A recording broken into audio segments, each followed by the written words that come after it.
Ediportfolio est un logiciel de portfolio électronique.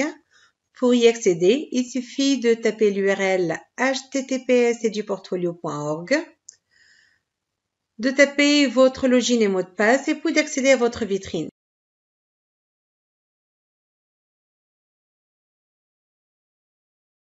Là, c'est ma vitrine personnelle dans laquelle il y a l'intitulé de la vitrine et il y a aussi des outils. Donc, intéressons-nous à ces outils. Ce sont des outils pour gérer les vitrines. Il y a l'outil modifier le contenu de la vitrine, modifier les paramètres de la vitrine, dupliquer de la vitrine, la télécharger ou la supprimer. Lors de la création de chaque vitrine, il est très important de préciser les paramètres de la vitrine, en particulier permettre que ce soit une vitrine privée ou à partager. Commençons donc par modifier les paramètres de la vitrine. En cliquant sur cet outil, on peut d'abord choisir la langue.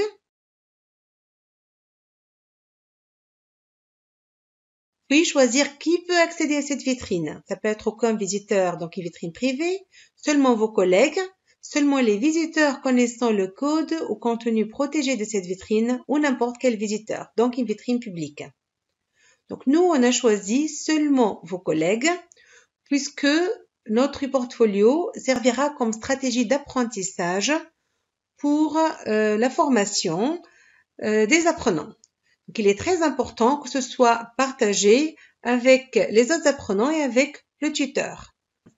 Il y a aussi un autre point très important lors du choix de cette stratégie d'apprentissage, c'est d'ajouter des commentaires.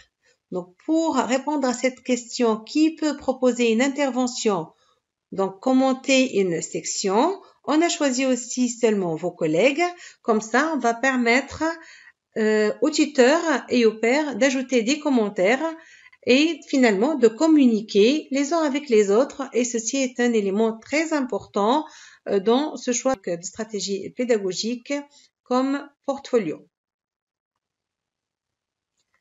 Passons maintenant, après le choix de ces paramètres, à la modification du contenu de la vitrine.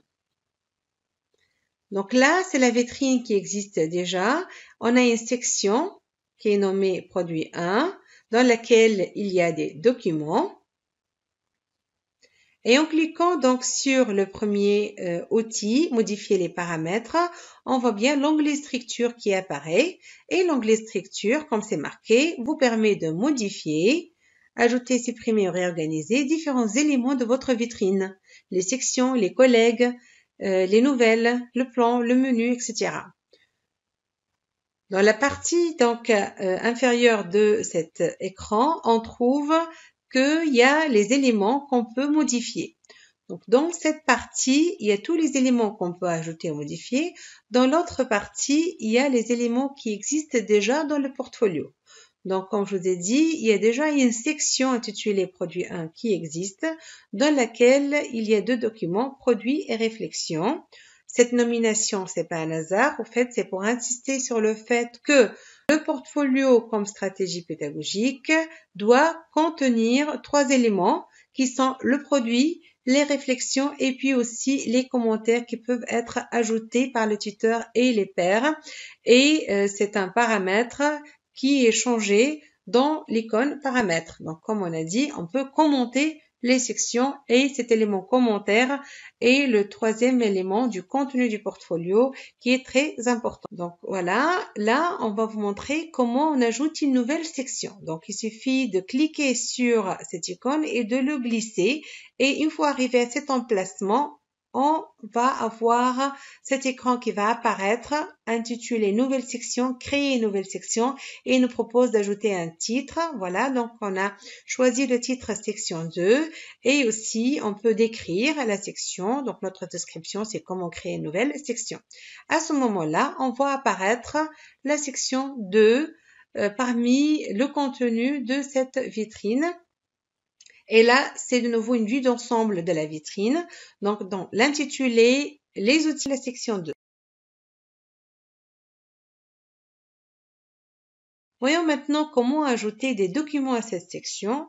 Finalement, il suffit d'aller dans l'icône Nouveau document et de le glisser jusqu'à donc la partie en dessous de la section 2 comme ceci. Donc voilà, on l'a glissé. À ce moment-là, comme titre produit et son contenu, on a choisi ce lien URL.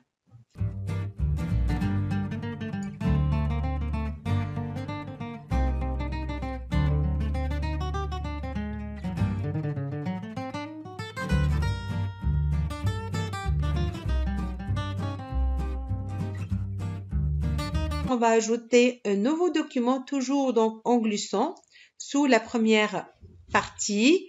Et à ce moment-là, on aura de nouveau, donc c'est ce deuxième document, réflexion. Voilà.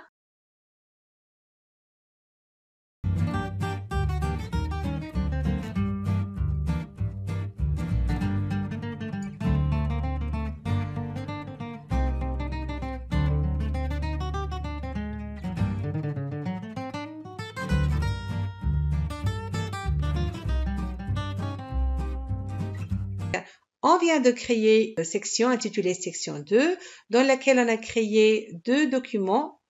Le premier intitulé produit, le deuxième intitulé réflexion.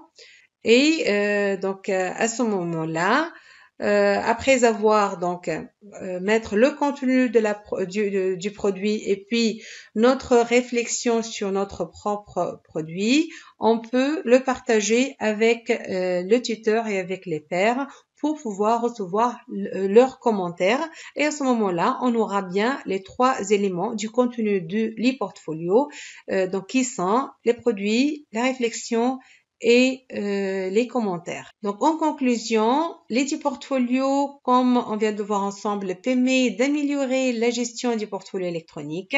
Il permet d'avoir plusieurs vitrines et on peut modifier le contenu de chaque vitrine selon l'usage.